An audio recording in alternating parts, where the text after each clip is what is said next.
The US stock market is in a limbo, searching for clues to further direction. Investors are in the wait-and-see mood ahead of crucial events, and they will be able to revise market sentiment until the end of the week. And the highlight of the day is Jerome Powell's semi-annual testimony on a Capitol Hill. To sum up the results of the yesterday's session, Wall Street indexes traded cautiously with a subdued moves, and the benchmark stock indexes closed almost flat. The Dow Jones inched up by 0.12%.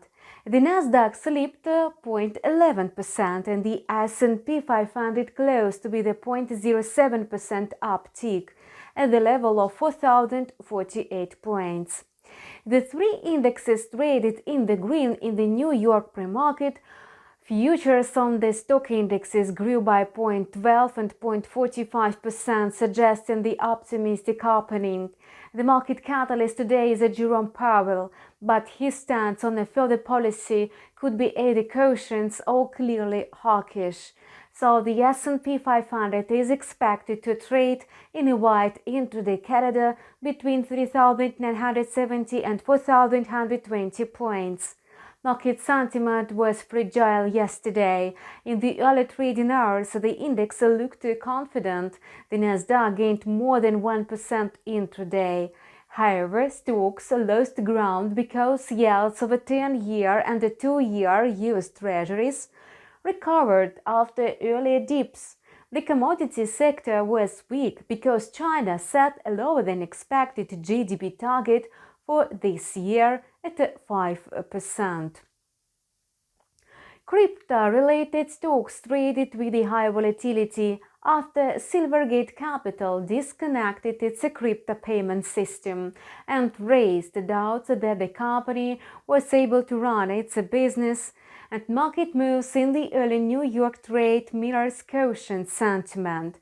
Still, futures on the stock indexes rose in anticipation of Powell's keynote speech in Congress. The Fed's chairman is due to speak in front of the Senate Banking Committee later today. Investors will be eager to find out whether he is confident in the Fed's moves to bring inflation down to the target level of 2%. At his recent press conference, Powell said that the disinflation process was already underway and warned that the crusade against inflation was not over yet. The inflation data was released after Powell's press conference on February 1. The annual CPI dropped softer than the consensus, whereas the labor market revealed resilience.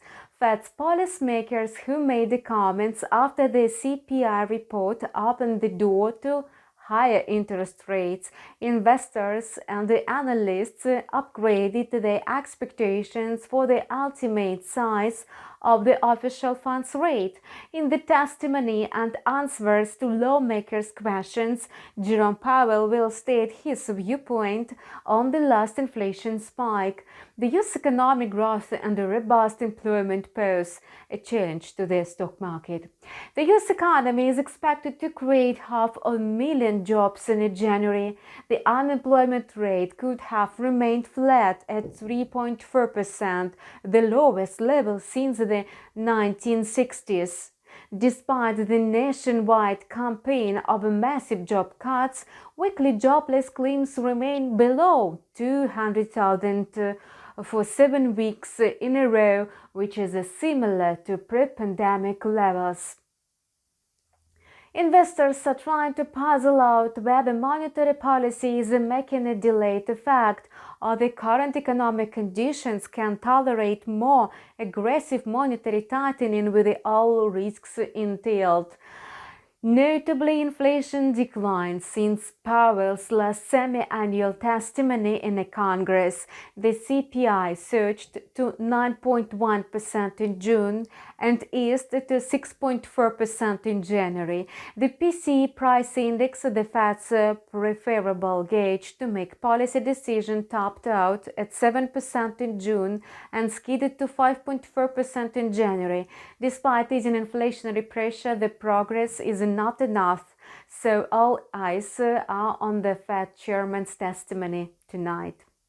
As for the corporate news, Rivian Automotive shares fell by 6% in the pre-market after the e-car manufacturer unveiled its plans to sell securities worth $1.3 billion. Meta Platforms gained 1.7% after it announced the thousands of layoffs this week in a new round of job cuts.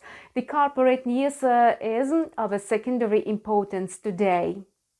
The US dollar perked up ahead of Powell's keynote speech, having climbed by 0.2% in the pre-market. The US dollar index is now trading at about 104.4 points.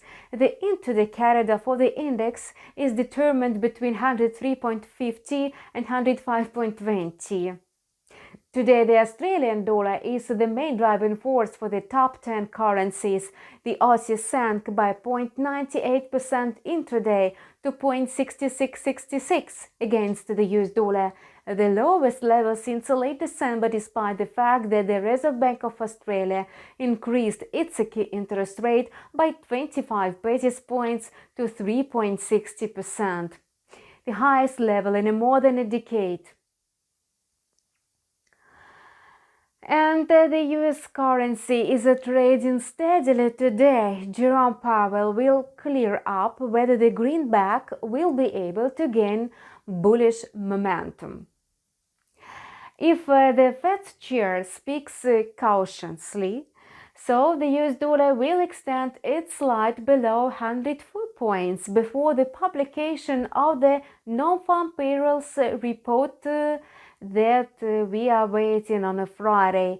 Yields of a 2-year treasuries are more sensitive to interest rate prospects, so the yields declined by 4 basis points to 4.857%. All in all, yields of 1-year treasuries rose more than 3 times in the last year to almost 5%, the highest level since 2007.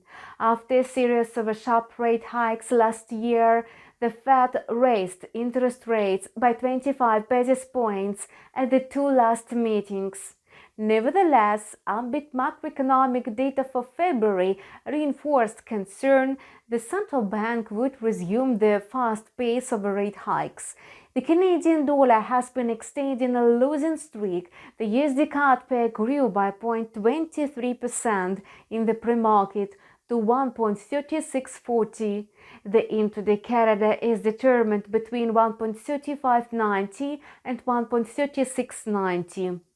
On a Monday, traders found out that business activity in Canada improved at a slower pace in February.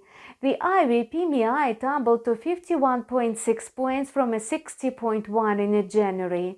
The employment index fell to 59.4 from a 60.5 in January. The shipment index climbed to 55.8 from a 52.3. The fresh economic data might assure the Bank of Canada to soften its stance at the nearest meeting.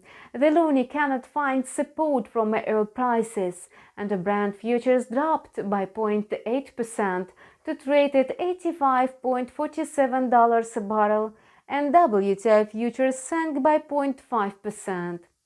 The contraction in China's exports and the imports in January and February triggered the bearish sentiment. A decline was recorded despite the lifted COVID restrictions. This indicates a soft falling demand. At the same time, oil prices were propped up by bottlenecks in supplies. Chevron CEO said at the conference on Monday that reserve capacities are sparse, which makes the global oil market vulnerable to unexpected snags in deliveries. The crypto market is in suspense amid the overall risk of mood. Bitcoin lacks confidence.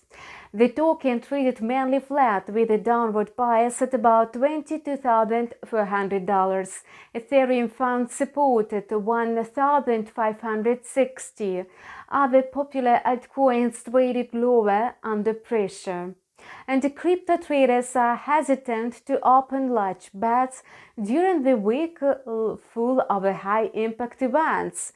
The prospects of the probable crash on Silvergate, Binance-related investigations, and the standoff between large markets and regulators are haunting the crypto market.